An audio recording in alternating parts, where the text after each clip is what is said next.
Welcome to EPG Pathshala.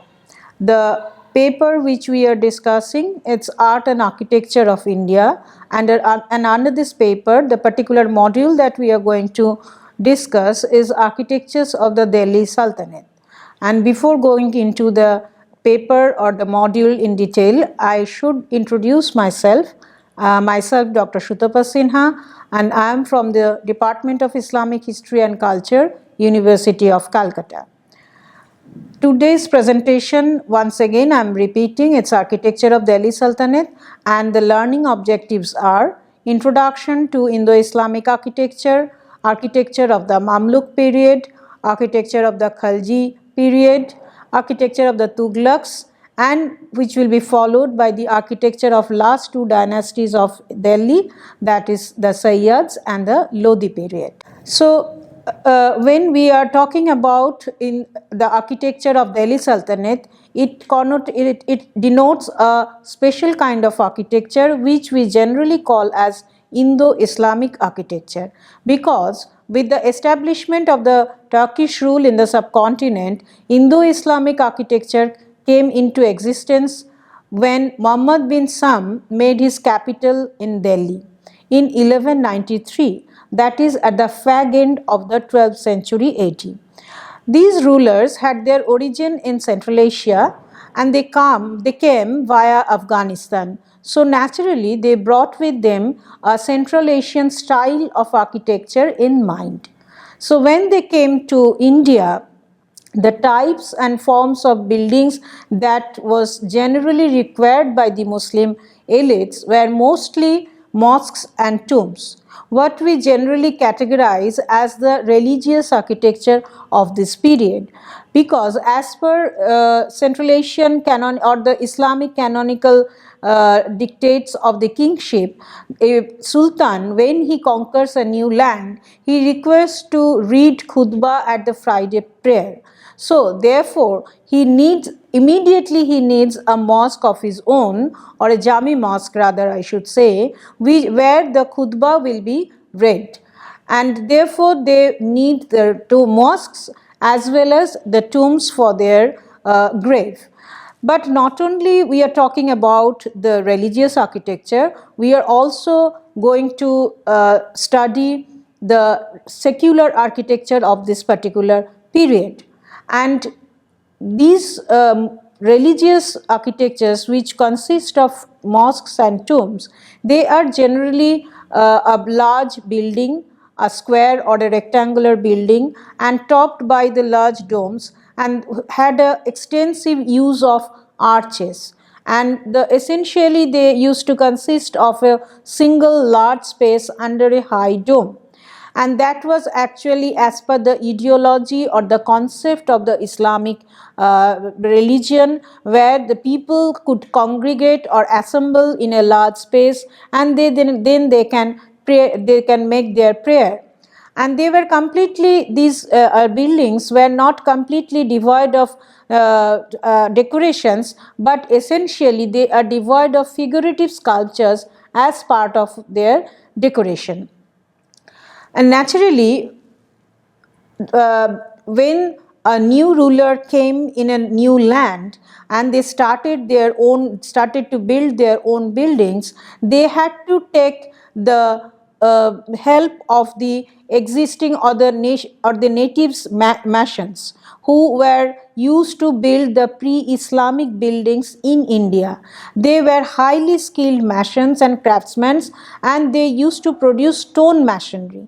And as a result, an imperial style of architecture built in India, which consist, or rather which combine both the existing Indian style and also the new style of the Islamic people, or I should say the Central Asian people, from where they have come from.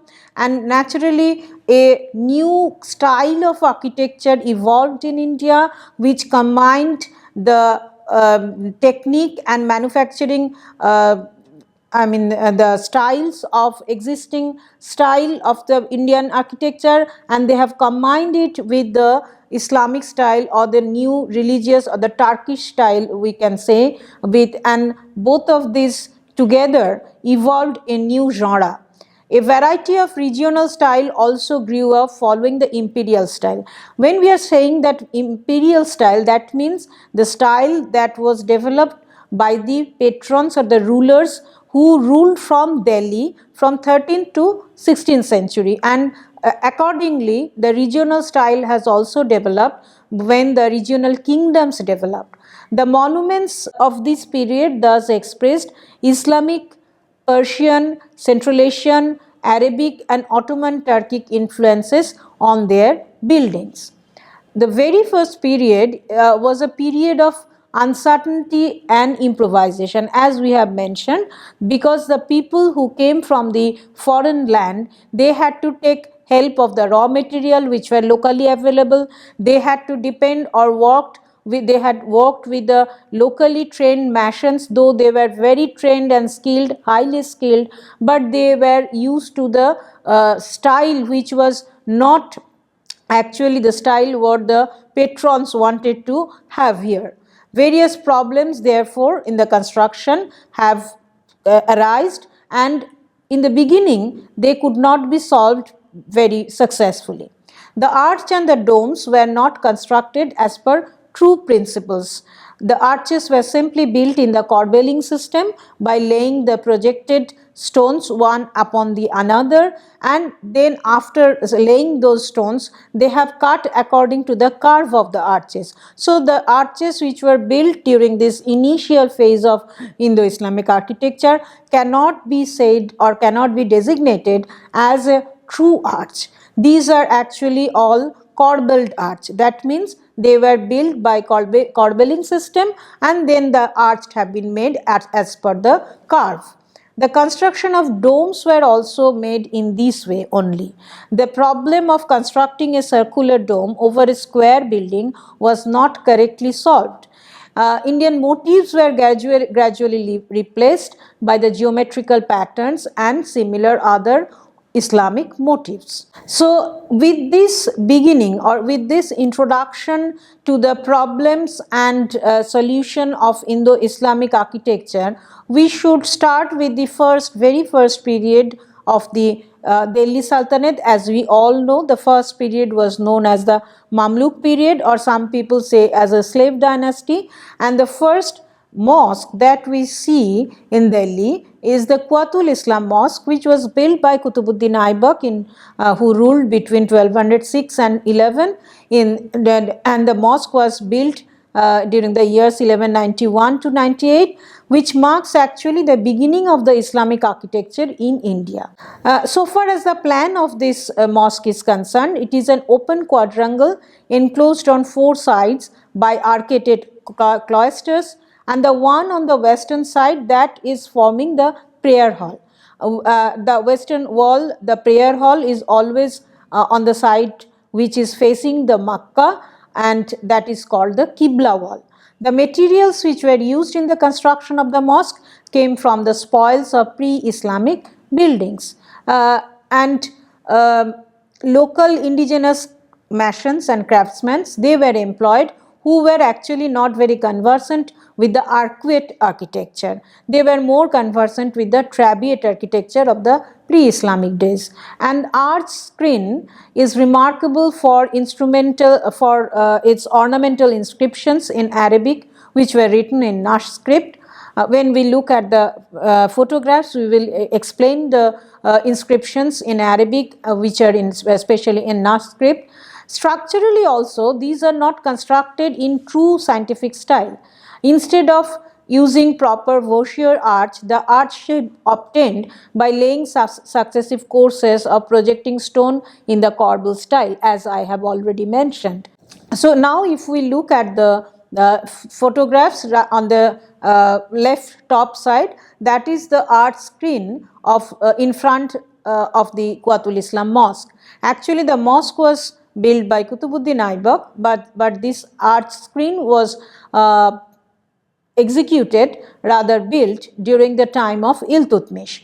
And on the top right, you can say that that is another view, a view from the Qibla wall or from the prayer hall.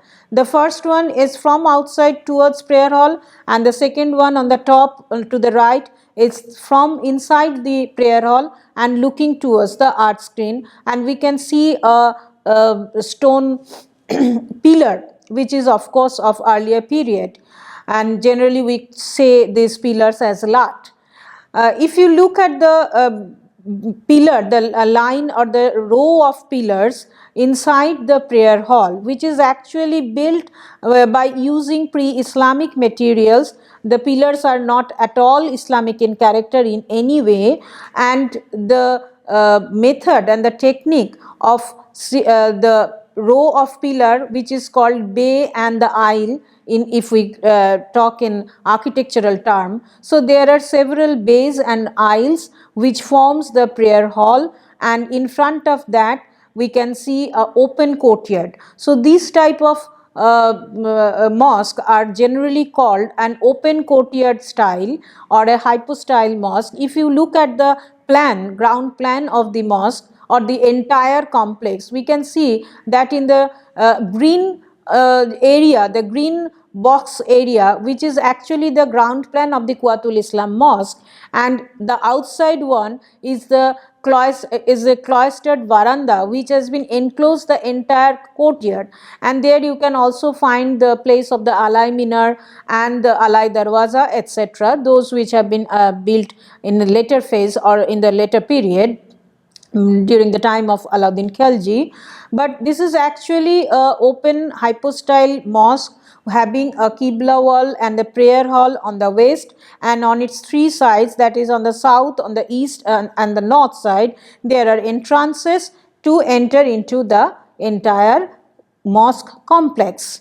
Now if we go and look at the next important architecture of this period, that is Qutub Minar, which is absolutely a victory tower made for the first time in Indian history, and which has a great similarity with the minar in Afghanistan called Jam.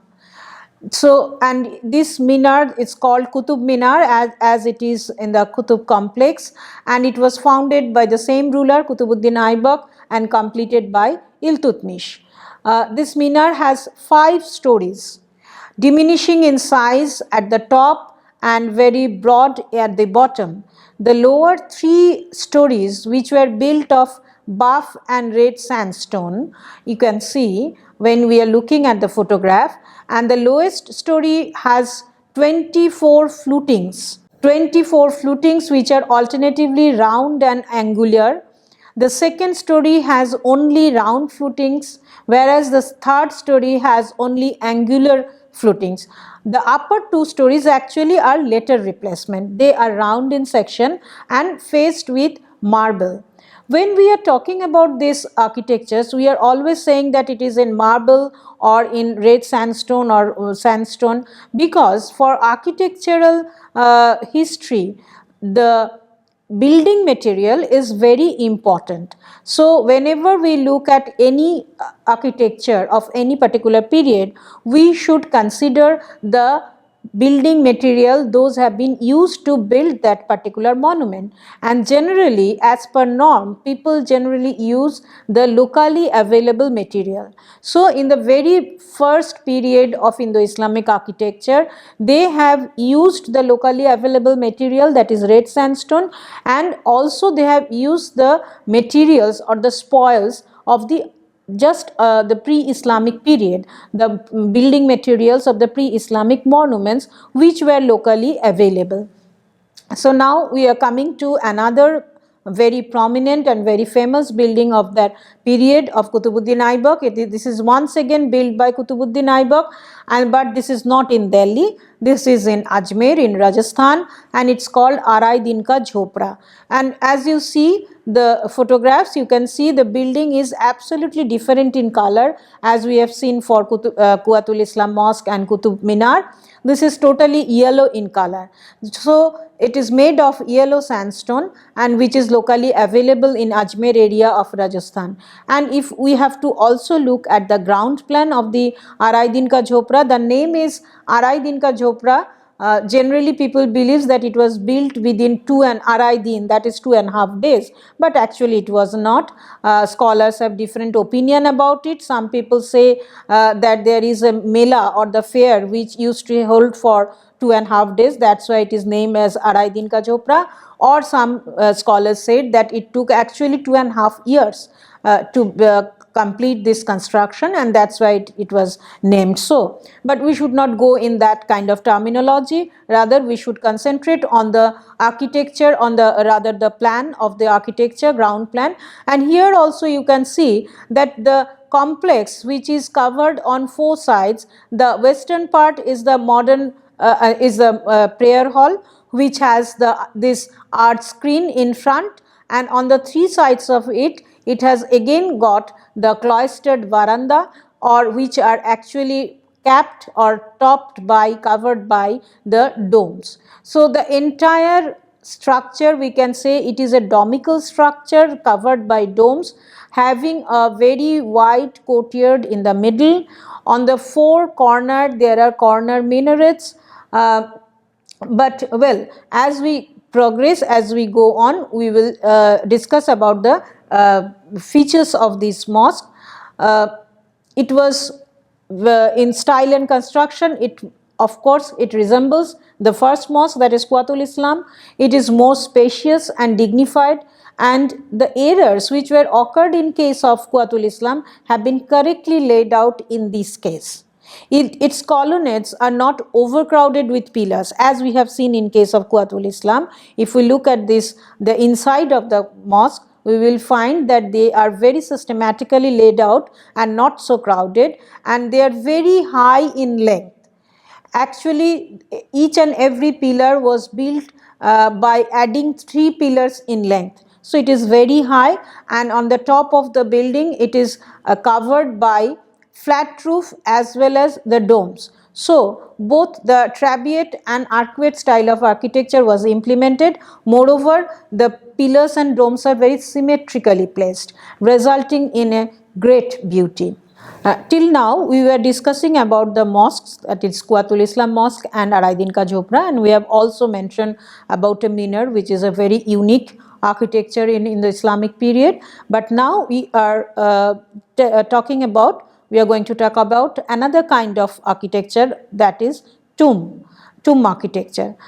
So this is the tomb of Iltutmish, which is situated inside actually the Quwatul Islam Mosque complex. It is actually just outside the northwest corner of the Quwatul Islam Mosque, and the interior of this mosque is very elaborately carved with exquisite calligraphy. Actually a lot of inscriptions from the this could be the Quranic verses, rather we should say the religious inscriptions are inscribed all over the walls inside this tomb complex. Though the tomb is open, probably the dome of the tomb is missing now. It was once, we suppose that once it was covered by a dome. So basically it is a square structure, whereas the sarcophagus or the tomb itself is situated, and it was covered by a dome with square, which was square in shape. But of course it became octagonal whenever it rises up, because to form an dome we cannot do it on a square. An octagon is needed. So we can expect that the octagon was there. Now to moving to the next period, that is the Khalji period, and we can discuss about the architectures which were developed during this period as Khalji architecture.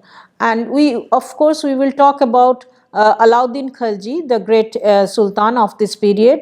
And the first photograph that we have seen is the photo of Alai Darwaza. Alai Darwaza is actually built by Alauddin Khalji. It represents a new trend in the history of Islamic architecture. Islamic building traditions actually were more or less firmly established by that time the Khalji came in the power. Vigorous style of architecture came into being.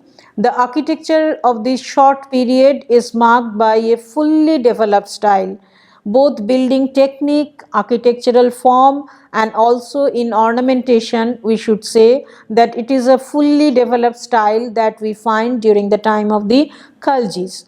The problem of the initial period of making the washoyard arch have been resolved now. So we can see the arch which is formed by the buildings or the monuments are completely true arch, that is the washoyard arch, and the dome became very conventional as it should be.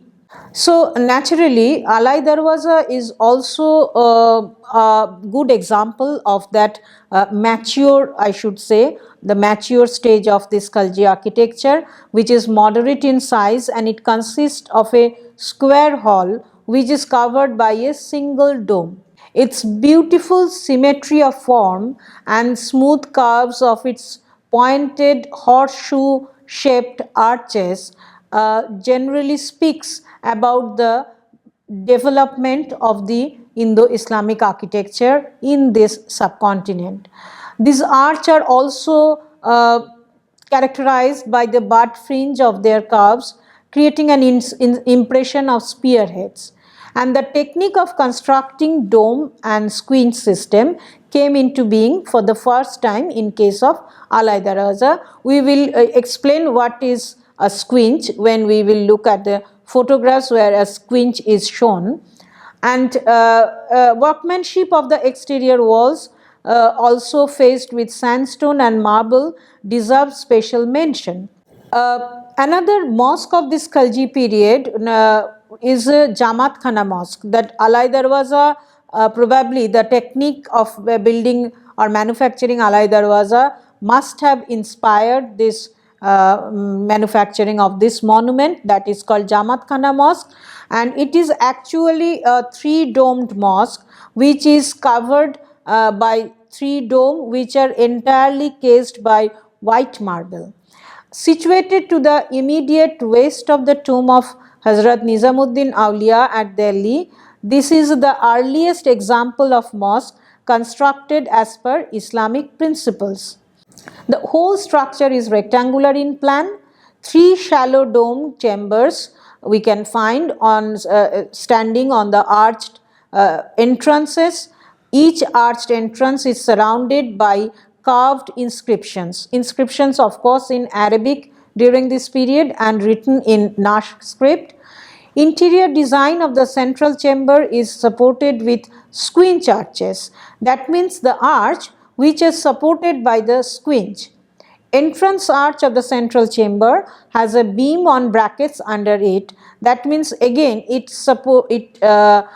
take the support of a trabeate architecture. Now, after discussing a lot on the religious architecture, we would like to focus or discuss a little bit about the secular architecture of this period, because the sultans they were used to reside in a palace, and the palace were further fortified, secured by the fortification wall. These are of a great extent and huge size. So naturally, the first fort of this Khalji period that we are talking about is the Siri fort, which is also again in Delhi. Actually, I should mention here that there are 7 cities in Delhi itself.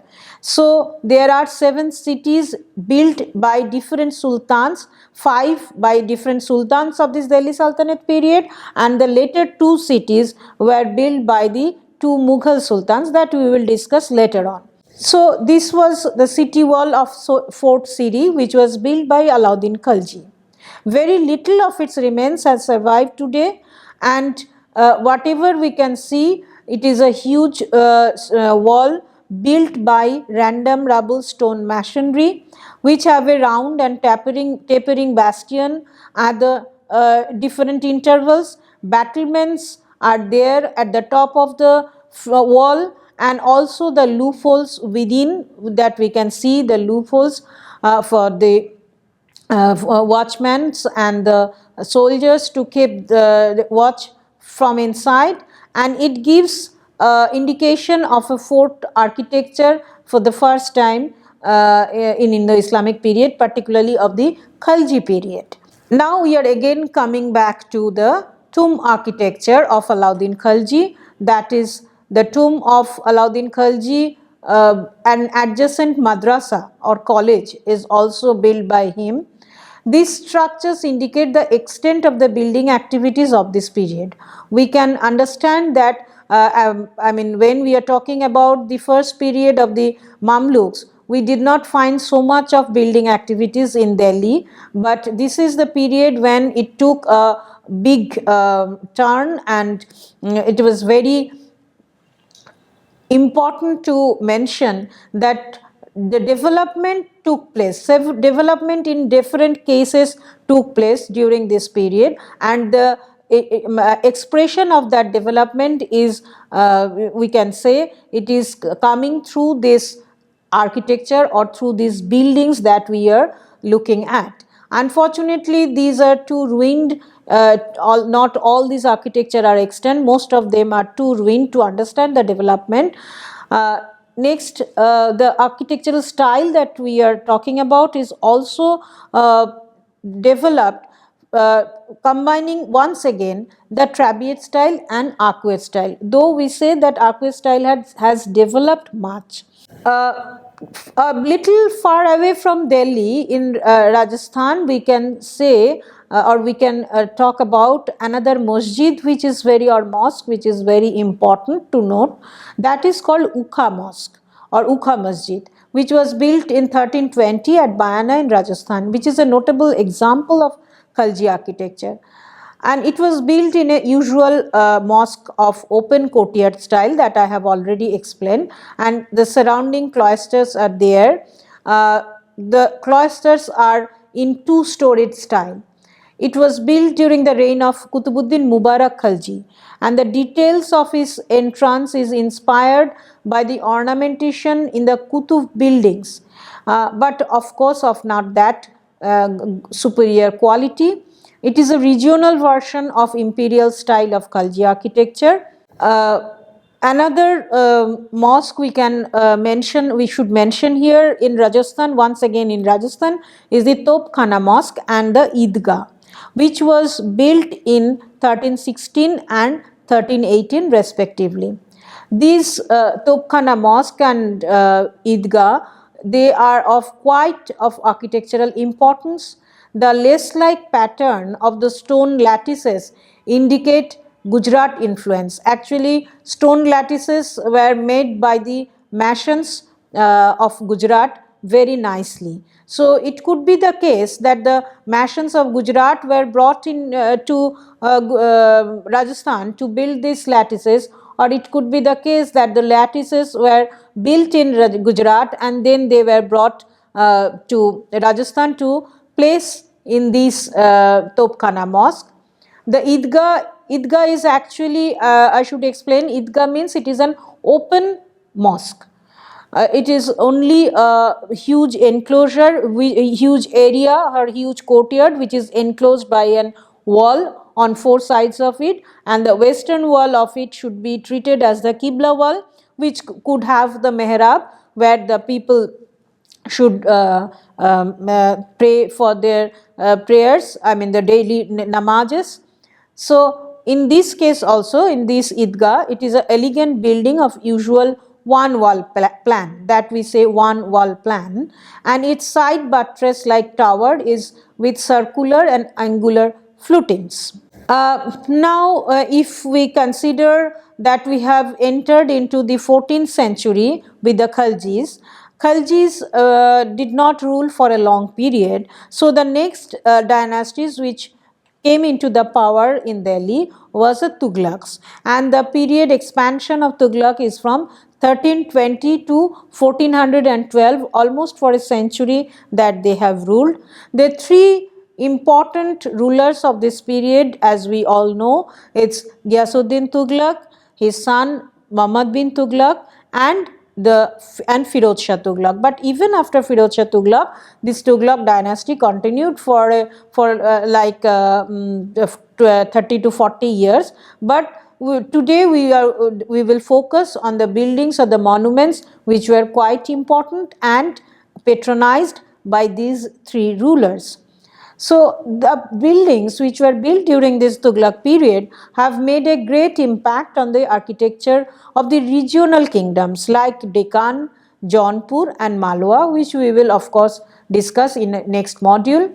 The characteristic features of this Tughlaq style are, these are the architecture which of course abandoned the use of red sandstone and white marble completely. Till now we have shown you in several cases that the outer side of the buildings were cased by red sandstone and sometimes having the band of white marble. So when we come to the period of the Tughlaq, especially during the end of the Tughlaq period, that is the time of Firoz Shah Tughlaq, we find that that particular trend or particular fashion that has been abandoned, and rather the entire building or the monuments were built by random rubble masonry, which was coated with the plaster and sometimes decorated profusely.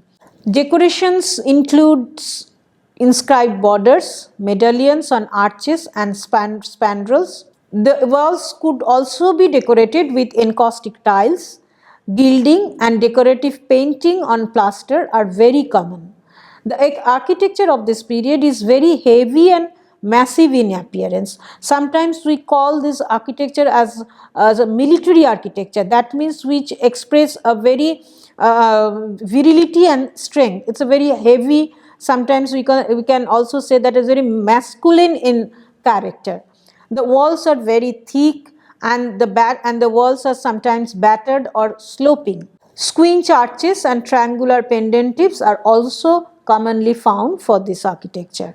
Battlemented necking and cresting over the fort as well as sometimes over the monuments also we find. Multi-domed roofs can be seen on the monuments and tapering minarets are also present. Combination of the trabeate and arcuate system are still going on, but we will see that arcuate system is predominating over the trabeate system, and they do not pose any charm and elegance, but of course they show the strength and virility of the architecture. Here we will find the Tughlaqabad fort, the fort architecture, the best fort architecture of the Delhi Sultanate period.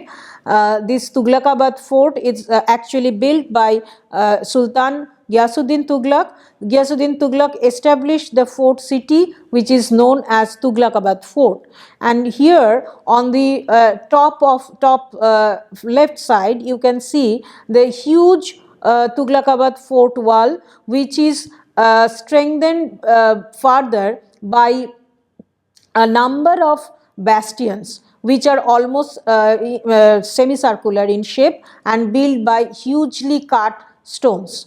And on the other views you can see all the views from different angles from the top view also of Tughlaqabad fort, and it is needless to mention that the fort is not extant. This is the ruins of the fort, and then again you can see how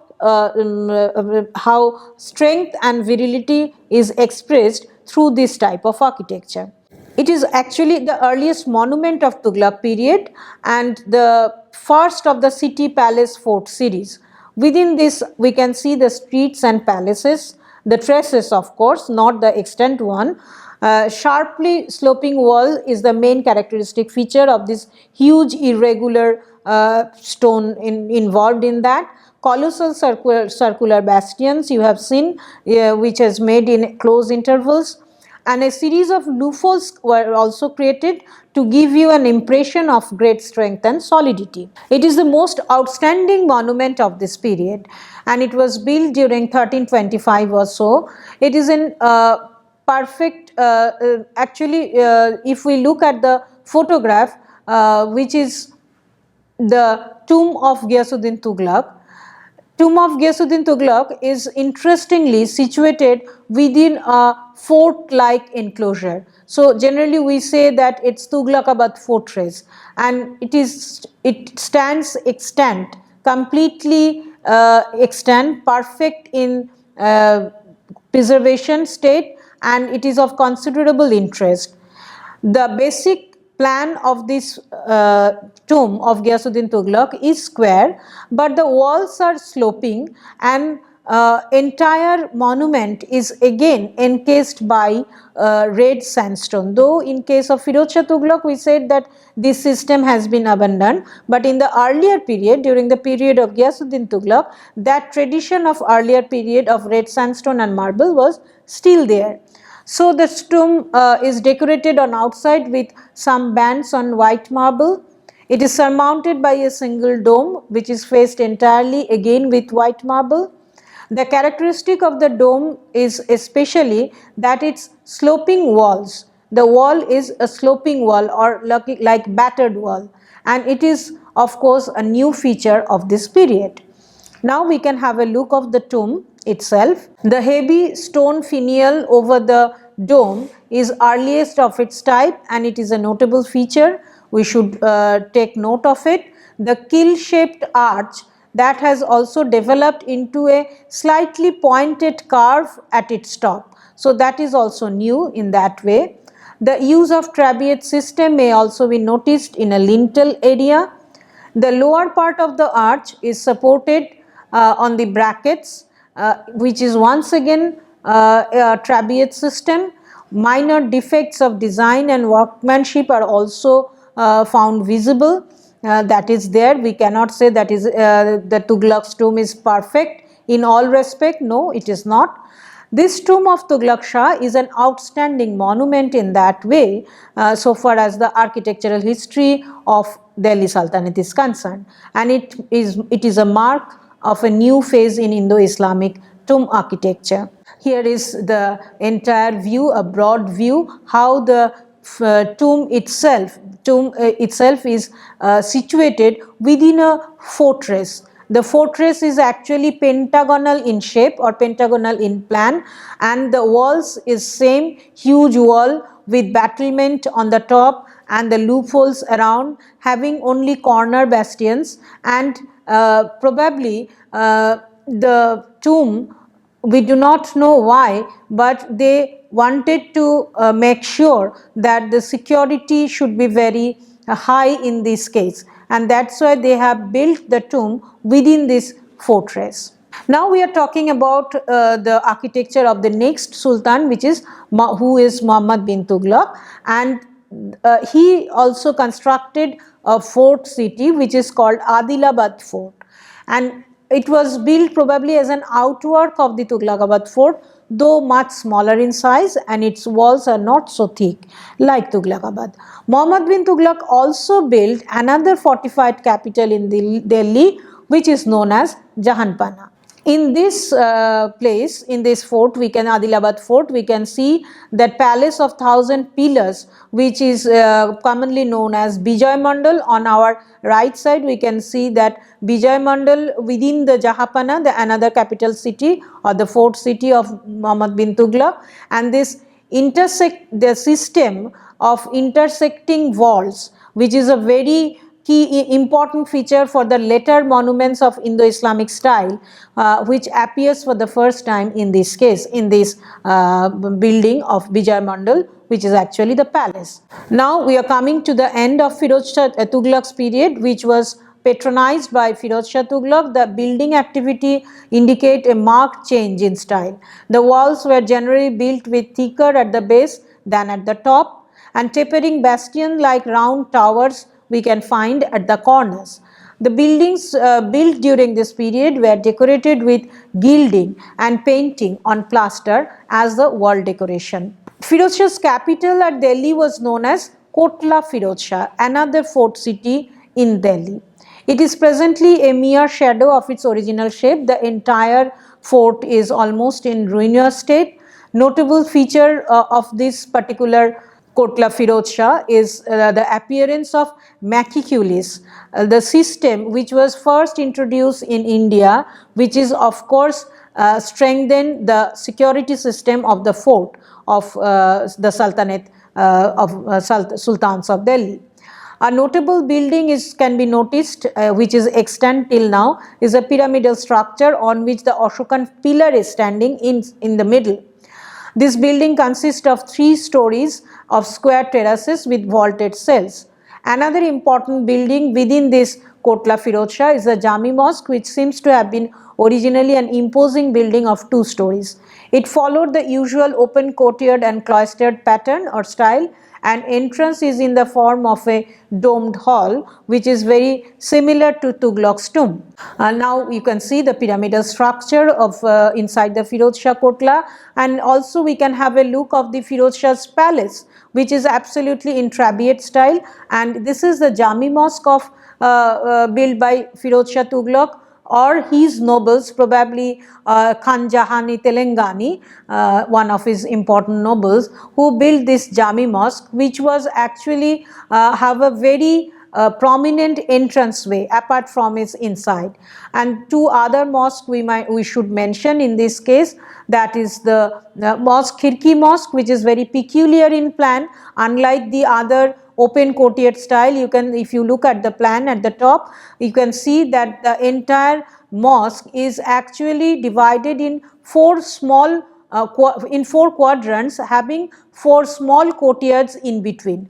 And you can have a look from the top of the tomb, top of the mosque, that the small domes, a cluster of 12 small domes, are joined together to form the inside areas. Another very important group of building during the time of Firod Shah is the Hawas Khas. Hawas Khas, there is actually, it's a house is a great lake or the tank of this particular period, and around this tank a group of buildings were constructed by Firod Shah Tughlaq, of which we should mention only about 2. One is the tomb of Firod Shah, and around this is a college of double-storied college around. Next, this is a very important architecture in that way, having slightly sloping plastered walls with centrally arched openings on 2 sides. A shallow dome is supported on an octagonal drum, and it is a very proportionate architecture having a distinct dignity. Of course, you can have a look of the tomb, which can be seen having the tombs on the octagonal drum base, and around it the madrasa or the college built by Firod Shah Tughlaq. Now, another important tomb of this period is of one of his nobles, Khani Jahan Telangani, who came from Telangana. So, and this tomb is situated near the Dargah of Hazrat Nizamuddin. This is a very unpretentious building in itself, and its architectural importance is chiefly lie in its design, because it is the octagonal in shape. The plan of this tomb is octagonal, because till now we have seen the square tombs, but this is the octagonal in shape, and which is surrounded by a low arched veranda, and everything is covered by a single dome. And it is introduced in India the new type of tomb architecture, which have been followed for the next 200 years, even during the Mughal period. So here you can see how miserable state of the ruins of this Khan Jahani Tilangani tomb, and look at the plan of the entire building, which is absolutely octagonal inside the tomb, and it is covered by the veranda, which is also octagon in shape and covered by a entire huge dome. And on the top of the roof of the octagon, there are small tombs at each angle or each corner. That made it very beautiful and unique in design. Now we are coming to the last period, when the decadence of the political and as well as economic decadence started, and that is the period of the Sayyids and the Lodis. And here we will mention about the monuments which are very prominent and can be of importance. The best 2 examples of this architecture of the Sayyids are the tomb of Mubarak Shah Sayyid and the Muhammad Shah Sayyid. In plan and outline, these are based on the tomb of Khani Jahan Telangani that we have just mentioned. That means they were octagonal in shape and in plan, but the height of the veranda was increased in case of Mubarak Shah's tomb. The height of the central dome was also raised by placing it on a high drum, and on the roof of the dome were placed the graceful kiosk which was built on the pillars. Finials were added at each angle of the many-sided drum of the dome, while the apex of the dome was crowned by a finial which looks like an arched lantern. The tomb of Mubarak Shah suffers from several basic defects. A perfect symmetry and cohesion between the two parts has been achieved by raising the height of the main dome and also by the pillared kiosk. The novel type of pinnacle was replaced by one of the lotus pattern that we generally call the inverted lotus pattern, and now we can have a look at the tomb of Mubarak Shah and tomb of Muhammad Shah. Both of them are octagonal in shape. Under the Lodis, the building activity again regained a fairly greater extent. A good number of tombs were constructed along with a few mosques. A considerable improvement took place in case of the Sayyid, over and above the Sayyid style in case of Lodi period. An enamel or glaze style decoration tended to be richer and more lavish. So this is a tomb of Sikandar Shah which is octagonal in plan, and again it followed the simple Khani Jahan Tilangani style. The tomb of architecture also can be of importance because the tomb of Sikandar Lodi is almost as same as the Sayyid's tomb. So we are not going to elaborate any further on the plan. Rather, we should say that the interior walls were profusely decorated with polychrome tiles. Unfortunately, here we don't have any photograph of the inside of the tomb. The ceiling is painted in bright colors in manuscript-like design. The tomb is situated within a spacious walls, garden enclosure, and octagonal turrets at the four corners with a gateway on the southern side is also another feature. Here we can also mention about very impressive specimen of this Lodi period, which are Bare Khan Ka Gumbad. We can go through the photographs. Bare Khan Ka Gumbad, Chote Khan Ka Gumbad, Bara Gumbad, Shish Gumbad, Bage Alam Gumbad, Dadi Ka Gumbad and Poti Ka Gumbad. And most of these tombs have no walled enclosures. So we can have a quick look of all these tombs, which are again square in style.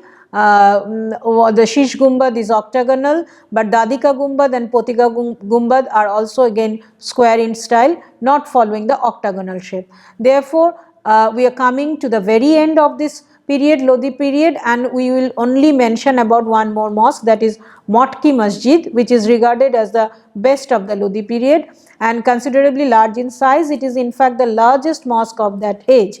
The 5 arches in front of the wall of its prayer hall are all well shaped. The central one, which is enclosed by deeply recessed arch of red sandstone. The color scheme of the building material is also very pleasant. Once again we find red sandstone with marble and colored tile work.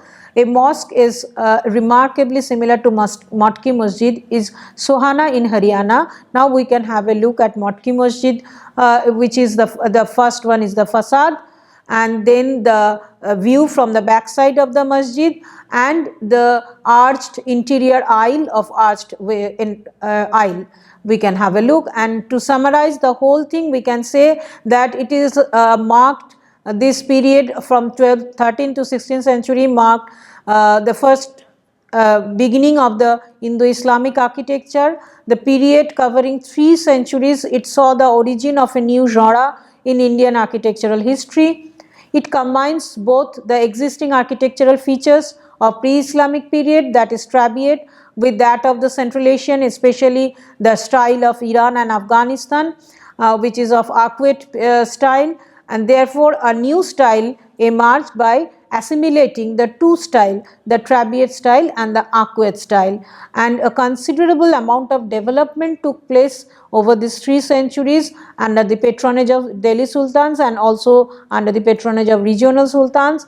Both religious and secular architectures dotted the whole of northern and northwestern part of India, and during the 16th centuries it gradually declined and gave birth to a new style or another style which developed under the Mughals. Whatever we have discussed under this module, that is the architecture of the Delhi Sultanate, if you require further references and for your further reading, you should go and check with the EPG Pathshala e-text and the glossaries and the references, and that will probably help in developing this module in proper shape.